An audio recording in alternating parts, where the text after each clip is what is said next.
Hello, and welcome to the This Happened Today in History podcast. I am your host, Mr. Miller. This podcast will cover a number of topics that happened on this date in history. Please visit the podcast webpage at thishappenedtoday.buzzsprout.com. There you can download the notes page, which will help you organize the information as well as develop your own ideas on how these events change the world around us. If you're interested in hearing more, please consider subscribing so you will not miss out on what happens tomorrow in history.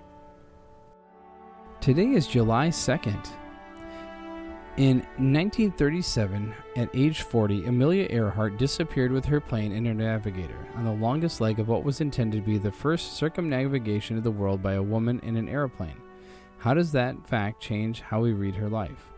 She was, her high school yearbook said, the girl in brown who walks alone. Was there always an apartness about her, or does the life that ends early in a sea of unknowns make us ask questions that a longer life would make redundant? The aviation bug did not bite her until she was 23 years old, at the end of 1920. The same year, women won the right to vote in the U.S., flight was once a liberation and a metaphor for every kind of liberation. I sometimes thrill with the realization that I am doing what I want to do and that all men and women can do what they want to do if they will, she wrote. If we are in the abyss, there are the wings of new understanding to set us free. Flying made her world famous. She soon became the first woman to cross the Atlantic by plane, and in 1932, the first woman to make a solo, non-stop transatlantic flight. Even then, establishing her own identity was a constant battle. She had to write to the New York Times to get it to refer to her as Amelia Earhart rather than Mrs. Putnam, her married name. Tradition hampers just as much as clothing, she once wrote. She took her status as a feminist role model seriously. Her memoir, The Fun of It, has chapters dedicated to careers for women in aviation as well as to follow women pioneers of flight. No one knows where her plane went down, despite decades of search and speculation.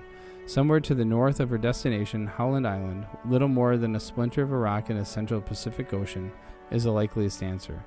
By 1937, the world was changing and the opportunities to make waves with aviation had dwindled. Earhart was always planned to circumnavigation as their last hurrah, but a different kind altogether. And then on July 2nd, 1979, Susan B. Anthony was the first woman to be honored by having her likeness appeared on the circulating United States coin. In 1978, President Jimmy Carter signed the Susan B. Anthony Dollar Coin Act into law.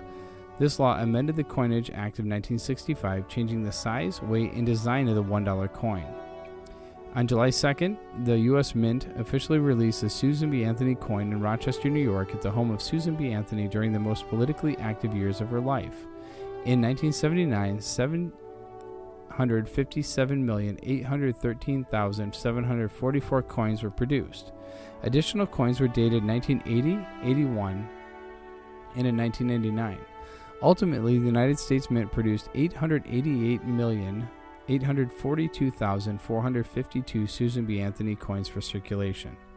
In 1997, Congress passed the United States $1 Coin Act, replacing the Susan B. Anthony coin dollar with a golden dollar coin. The golden color of this new coin, combined with a smoother edge and wider border, helps more easily differentiate it from a quarter.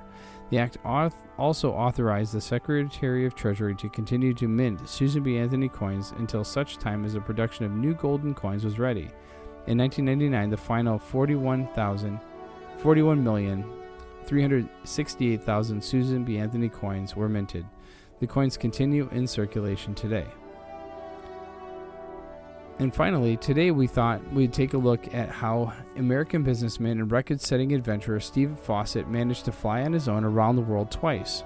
Born in Jackson, Tennessee in 1944 and raised in Garden Grove, California, Fossett's fascination with the outdoors and adventures began with the Boy Scouts when he was 12 years old. Realizing that he did not have a natural ability for athletics or team sports, Fossett focused on activities that required persistence and endurance. In 1966, Fossett graduated from Stanford with a degree in economics and then obtained his MBA from the Olin School of Business at Washington University in St. Louis, Missouri. First working for IBM and then accounting firm Deloitte & Touche, Fossett became interested in financial markets, becoming a highly successful broker on the Chicago Commodity Exchange for Merrill Lynch. After working for others for 15 years, Fossett started his own firm from which he made millions of dollars renting out exchange memberships.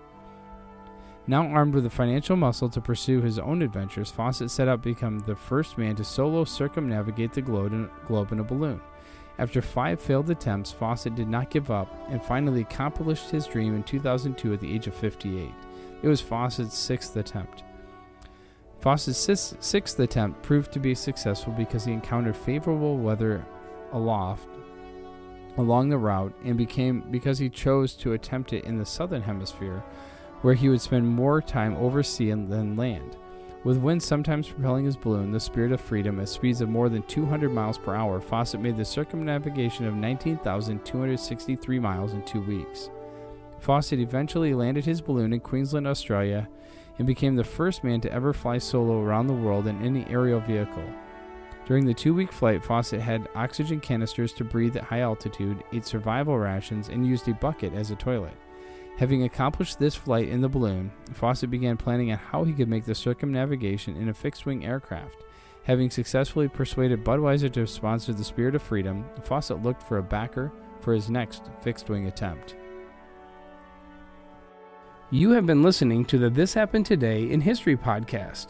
I thank you for listening, and I hope that you have enjoyed learning about historical events from the past.